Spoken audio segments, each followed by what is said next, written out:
Ladies and gentlemen, it is January 2025 and Donald Trump is about to take over as president of the United States for the next 4 years. Whether you like it or not, this is going to affect you. So here are my predictions for the real estate market and what for you to expect. My name is Jay and welcome to the channel. So some predictions that I have coming up for Donald Trump taking over in office is that one, the real estate market is actually going to boom. I really and truly believe that. Here's why. So for the last about year, we've been noticing a change and a shift in the market where people were saying, oh, the market's going to crash, things are coming down, and they did correct, but they did not crash.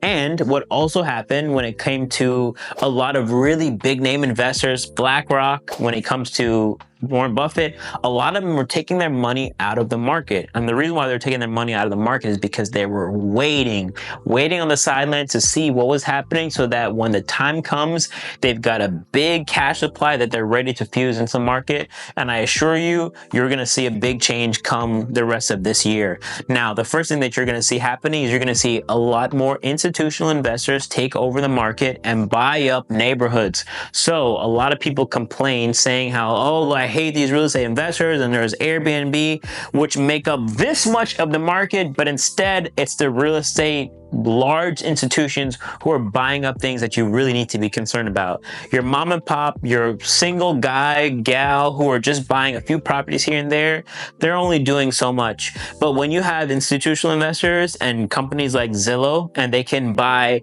tens of thousands of properties at a time, those are the people you actually need to be concerned about, especially if we don't have enough new construction that's being built to offset the need that we also have when it comes to the housing market. Now, another issue that we faced for a long time, and I only think it's going to get worse, is affordability. So also be sure to look out for properties that you're going to see that are now going to become a lot smaller. And I think another thing going to be too is you're going to see the numbers come down for those.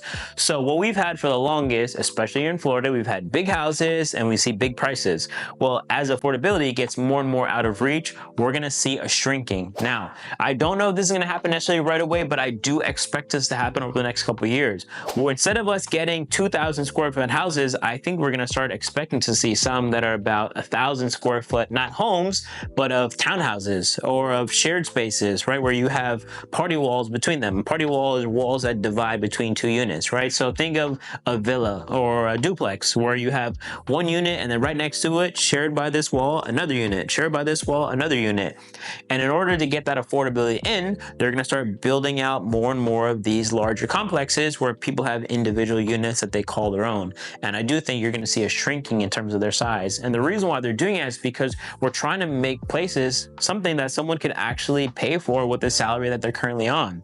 Something that you see right now is the average median income for Palm Beach County is around $400,000 or $500,000 for a home, which is crazy because the only people that could afford that are when you have multiple streams of income from 1-2 family households that are making over $100,000+ a year. I think they said to make a $400,000 house affordable, you have to be making about $140,000 a year, given our current interest rates, which is very, very high. And a lot of people can't afford that because we're talking about only maybe the top 10% of the United States who could actually have something like that. So what we're seeing now, we're seeing millennials move back in with their parents. We're seeing Gen Z who has no chance at buying anything. And we're also seeing the housing market go to much older couples and much older individuals because they're the ones who actually have the means to afford something that's really a high price tag. So look to see for some smaller houses coming up here. And also another thing to expect, especially while Trump goes into the office, expect to see a surge in pricing. Now, a lot of people were thinking, well, no, the market's going to crash. It's going to come down. I think that's complete bullshit. I think the market is only going to go up.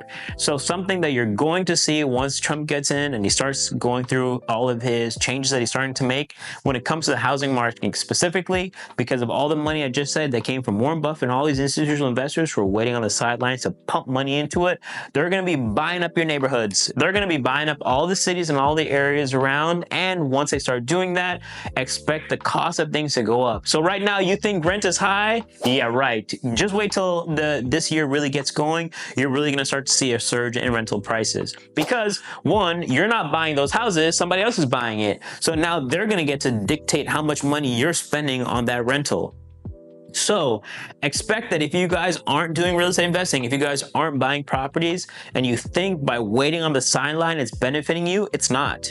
The best thing you can do for yourself is start focusing on your real estate endeavors today.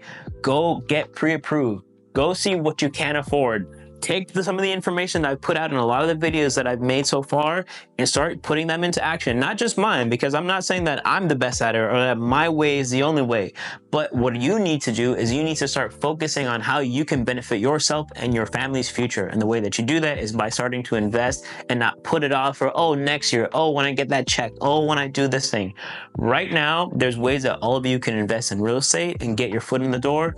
And it's not going to start by waiting for Trump to get elected. Instead, it's going to start by you taking the initiative, start looking up some stuff that you can do right now to start saving the money that you have and putting it towards a goal. Whether your goal is $5,000, $10,000 a month, you don't know. You're not going to know that until you go get pre-approved. Go to a lender and talk to them about what you can afford.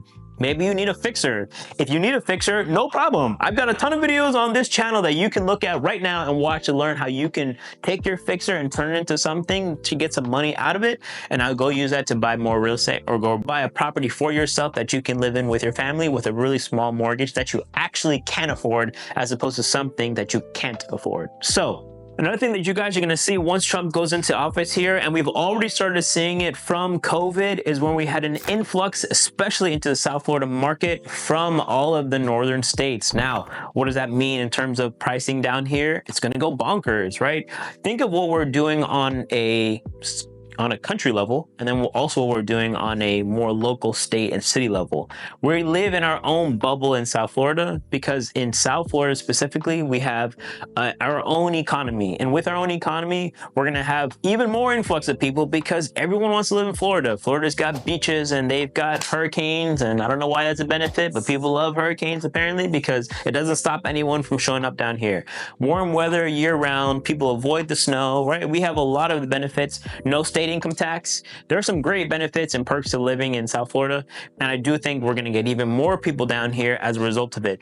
We're already seeing Donald Trump's plane parked out on Palm Beach International Airport. If you drive up and down Southern Boulevard, you'll see it right there on the side of the road. So if you are someone who is going to be considering coming to the South Florida area, just be prepared knowing that the market down here is a bubble, and you're also going to start to see an influx of more and more people, more and more traffic. We already see it on a daily basis, and all of those just means more people need housing. And when more people need housing, right, demand is high, supply is low, what's going to happen? Rent's going to go through the roof. Prices of real estate is going to go through the roof. Now, as a real estate investor, for somebody who's looking to flip properties, for you, it's going to be a great thing because now you can sell it really high. The downside of it is you're going to be buying a piece of shit really high too. So you're really going to need to find your off-market properties even better now. You need to really get some super tight numbers. All of you that were looking on the MLS for your properties as far as what you can buy to fix up, rent out, flip it, not a right idea. Instead, I want you guys to look for off-market properties specifically so that now you could, again, have an affordable mortgage, something that your renters could afford or you can afford if you're going to live in that property itself, but also something that's going to help you so that when you flip it, you have more profit, more equity being created, so when you sell it, more money for you. Now, last thing I want to get into for all you real estate investors and some predictions for the real estate market is when it comes to the materials that you're buying to renovate your properties, they're going to go bonkers. I'm telling you right now, everything is going to go through the roof. If you thought shit was expensive before, groceries, gas, anything, it's about to get even more expensive.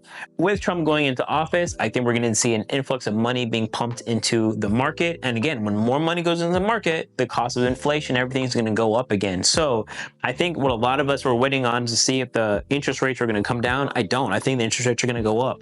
And I think the interest rates are going to go up because of all the money going in. And with all the money going in, the cost of materials, the cost of all the other things that we're doing on a daily basis are also going to go up proportionally. So be prepared and make sure you have enough savings set aside for yourself, because I do think that it's going to be a challenge when it comes to affordability, right? Affordability is going to be one of our staples for this year. What can people buy? What people can't buy? What do people need to do to be able to afford something? And the only way to be able to do that is to save more money, stop buying shit, and also to just be mindful of the fact that costs are going to rise. So some people are really under the camp that no, Trump's going to come in, he's going to save us, and he's going to lower all the prices. And it's possible. It may very well happen. But Again, when it comes to money, just think of things in terms of economics. Don't even make this political. Put the presidency aside. What happens in economics? When you have a lot of money and you have low supply, what ends up happening? Inflation goes crazy. It's just the way the world works. When you have high demand in housing and not enough supply, what happens to the cost of rent? What happens to the cost of prices? It goes really high. This is not a political video. This is just an economics video. So you need to be very mindful and take your emotions and set them aside. Now, I know that might be a little difficult for some people because you might have a very polarizing feeling. I love Trump. I hate Trump. If you are indifferent and you can just look at things objectively and say like, okay, what is reasonably looking to happen based on the facts and information that we have in front of us, I think you can have a more informed decision as to what is going to transpire. And for me, when I look at it and I put all politics aside, I see what's been going on, what people have been waiting to with the market. I'm seeing what's happening here in South Florida. Other parts of the country too, I'm sure they're going to be affected as well. But this market is one that I know really well. And this is one thing that I can see based on what's happening. I see the influx of people coming in here. I see the cost of rent going up every year. I see what's happening in terms of inflation and how it's been very difficult to keep that number down. So what's reasonably expected if big institutions with lots of money are also stepping to the table and then pumping all that money into the market? What's to be expected? So be mindful of the cost of things going up and just be prepared. Again, just be prepared for what is to come, because I do think this thing is very likely to happen. And the best thing that you can do for yourself, start planning today. Start making changes in your lives today. Start investing in real estate today. Invest in crypto, invest in stock market, whatever you're going to invest in. Make those changes immediately. Don't let another year go by where you're just like, oh, later. Oh, when the market crashes. Oh, when this happens. I've been hearing people talk about the market crashes in 2014. A decade later, the shit still ain't crashed yet. So at what point are you going to come to the realization that maybe it's just not going to crash? Or if it does happen, it won't be for a very, very long time. So take all of that negativity, take all of those false beliefs and pump it into action. And that action can translate by looking for the right kind of properties that you can invest in today so you can afford something for you and your family for tomorrow. Okay, ladies and gentlemen, if you got anything out of this video, be sure to tune in and like this video for more content just like this. Subscribe to the channel, and until next time, catch you next video.